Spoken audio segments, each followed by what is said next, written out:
Hello friends, welcome back to my channel Juleena's kitchen. ഇന്ന് നമ്മൾ തയ്യാറാക്കുന്നത് ഒരു മുട്ടക്കറിയാണ്. സാധാരണ ഉണ്ടാക്കുന്ന മുട്ടക്കറിയിൽ നിന്നും തികച്ചും വ്യത്യസ്തമായ രീതിയിലാണ് നമ്മൾ ഈ മുട്ടക്കറി തയ്യാറാക്കുന്നത്. ഇതിൻ്റെ പേര് എഗ് മലായ് മസാല എന്നാണ്. അപ്പോൾ നമുക്ക് ഈ വെറൈറ്റി ആയിട്ടുള്ള മുട്ടക്കറി എങ്ങനെയാണ് തയ്യാറാക്കേണ്ടതെന്ന് നോക്കാം. അതിനായി ഞാനിവിടെ 2 മീഡിയം സൈസ് സവാള അരിഞ്ഞതും 3 പച്ചമുളകും എടുത്തു വെച്ചിട്ടുണ്ട്. ആദ്യം നമുക്ക് ഈ സവാളയും പച്ചമുളകും മിക്സിയുടെ ജാറിലിട്ട് നല്ല പേസ്റ്റ് പോലെ അരച്ചെടുക്കാം. ഇപ്പോൾ ഞാൻ നന്നായി അരച്ചെടുത്തിട്ടുണ്ട് കേട്ടോ. കണ്ടോ, നല്ല പേസ്റ്റ് പോലെ അരച്ചെടുത്തിട്ടുണ്ട്. ഞാനൊരു കടായി ചൂടാകാൻ വെച്ചിട്ടുണ്ട്. അതിലേക്ക് നമുക്ക് 2 ടേബിൾ സ്പൂൺ ഓയിൽ ഒഴിച്ചു കൊടുക്കാം. ഓയിൽ ചൂടായിട്ടുണ്ട്. ഇതിലേക്ക് നമുക്ക് അരച്ച് വെച്ചിരിക്കുന്ന ഓണിയൻ പേസ്റ്റ് ഉണ്ടല്ലോ, അതിട്ട് കൊടുക്കാം.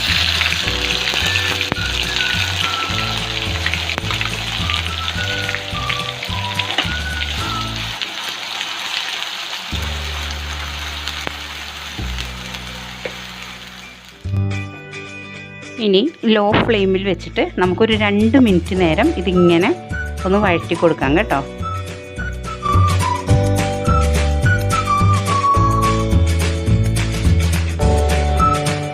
ഇപ്പോൾ 2 മിനിറ്റ് കഴിഞ്ഞു. ഇനി നമുക്കിതിലേക്ക് 2 ടീസ്പൂൺ ജിഞ്ചർ ഗാർലിക് പേസ്റ്റ് ഇട്ട് കൊടുക്കാം.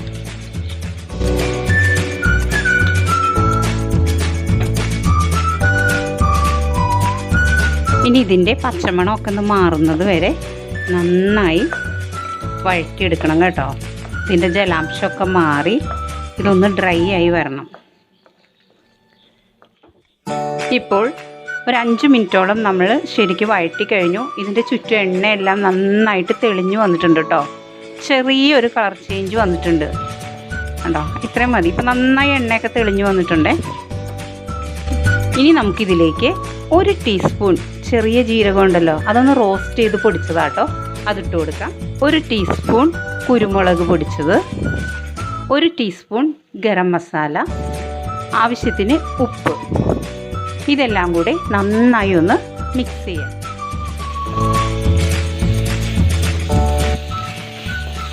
ഇനി ഈ മസാലയുടെ പച്ചമണമൊക്കെ ഒന്ന് മാറണം കേട്ടോ. ഒരു 2 മിനിറ്റ് നേരം നമുക്കിങ്ങനെ ഒന്ന് വഴറ്റി കൊടുക്കാം.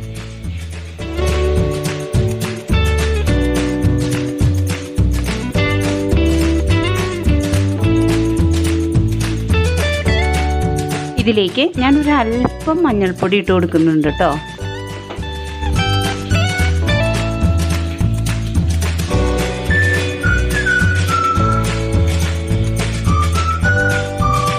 ഇപ്പോൾ മസാലയുടെ ആ പച്ചമണമൊക്കെ മാറി. ഇനി നമുക്ക് ഫ്ലെയിം ഓഫ് ചെയ്യാം. അതിനുശേഷം 200 ml പാല് ഞാനിവിടെ എടുത്ത് വെച്ചിട്ടുണ്ട്. ഇത് നാളികേരപ്പാലല്ല കേട്ടോ, നമ്മൾ പാക്കറ്റിലൊക്കെ വേണ്ടേ, നമ്മുടെ ചായക്ക് ഉപയോഗിക്കുന്ന പാല്. അത് നമുക്കിതിലേക്ക് ഒഴിച്ചു കൊടുക്കാം.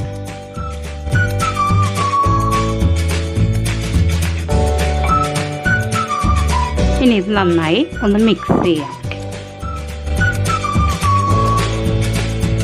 അതിനുശേഷം നമുക്ക് ഇനി ഫ്ലെയിം ഓൺ ചെയ്യാം. ഇപ്പോൾ നന്നായി തിളച്ച് വരുന്നുണ്ട്. ഇനി നമുക്കിതിലേക്ക് ചേർക്കേണ്ടത്, നമ്മൾ എഗ് മലായി മസാല അല്ലേ ഉണ്ടാക്കുന്നത്. അപ്പോൾ ഞാനിവിടെ 5 മുട്ട പുഴുങ്ങി 2ആയി മുറിച്ച് വെച്ചിട്ടുണ്ട്. ഇനി നമുക്ക് ഈ മുട്ട ഓരോന്നെടുത്തിട്ട് ഇതിലേക്ക് ഇങ്ങനെ കമിഴ്ത്തി വെച്ച് കൊടുക്കണം.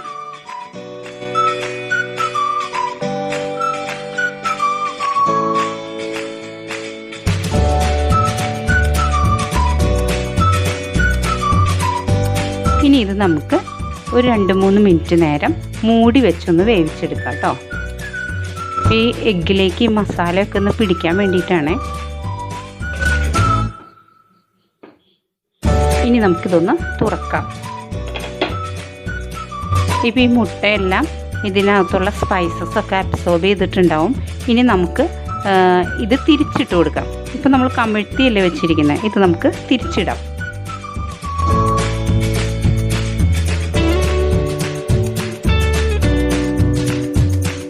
ഇനി നമുക്ക് അടച്ചു വെച്ച് ഒരു 2 മിനിറ്റും കൂടെ വേവിക്കാം. ഇപ്പോൾ 2 മിനിറ്റ് കഴിഞ്ഞു. ഇനി നമുക്ക് തുറക്കാം. കണ്ടോ, ഇതിൽ എണ്ണയൊക്കെ ഇപ്പോൾ തെളിഞ്ഞു വന്നിട്ടുണ്ട്. ഇനി നമുക്കിതിൻ്റെ ഉപ്പൊന്ന് നോക്കാം. ഉപ്പ് കറക്റ്റാണ് കേട്ടോ. ഇനി നമുക്കിതിലേക്ക് കുറച്ച് മല്ലിയില ഇട്ട് കൊടുക്കാം.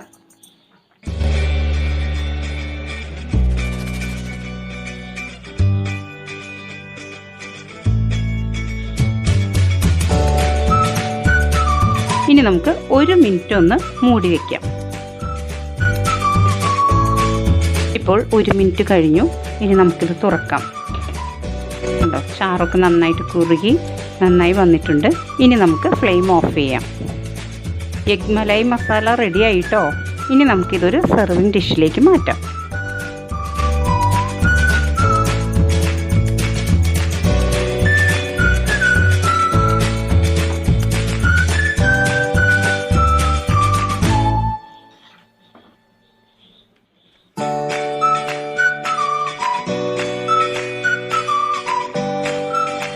അങ്ങനെ നമ്മൾ വളരെ ടേസ്റ്റി ആയിട്ടുള്ള എഗ് മലായി മസാല തയ്യാറാക്കി കഴിഞ്ഞു.